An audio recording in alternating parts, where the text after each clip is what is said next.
Kuphupha usebenza noma lolu wafaka khona ema-CV bakufonela.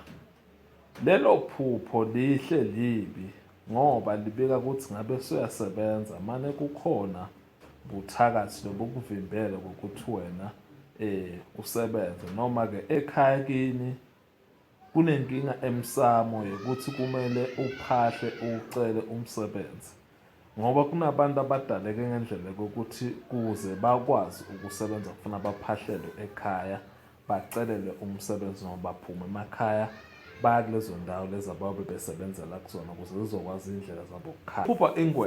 Kuphupha ingwenya kukabili. Kukhona lapho kusuke kubika khona ukuthi lidlozi unalo mane livalekile, noma kunesiphiwo thize lohamba naso, ngoba lelo phupho lelo liyahambisana nokubuye uhambe uzibone uphupha usha izimhlola amathambo. Labanye-ke lisuke lelo phupho lelo libika ukuthi bona banomoya wobungoma and ngokuhamba kwesikhathi bazohamba babe bantu labalaphako, noma bazibone basendaweni lapho kusuke kulashwa khona, noma-ke lapho kusuke-ke kusetshenzwa khona abantu ngokwesintu. Phupha uhleli ku-wheelchair noma-ke uhamba ngalo, lokhu kusuke kukhomba ngokuthi-ke impilo yakho isuke imile.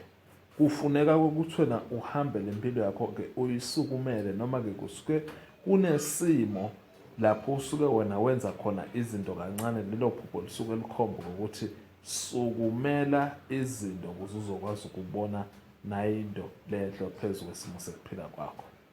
Kuphupha udobha noma-ke ucosha ngemali, akukho-ke kahle-ke kuphupha-ke kanjalo. Bake basuke lapho bakutshela ukuthi wena kunobumazima lobukhona lapha ekuphileni kwakho uma kumele uchamuke into ley'mali ize kuwe, kanti lapho futhi usuke ukhonjwe ngokuthi wena uyoba umuntu losebenza kalukhuni ukuze-ke into ley'mali ize kuwe, noma-ke into ley'mali-ke ikuthande. Lokho kungabuye kuveze isimo sokuthi imali ivalekile kahle kahle lapha kuwe.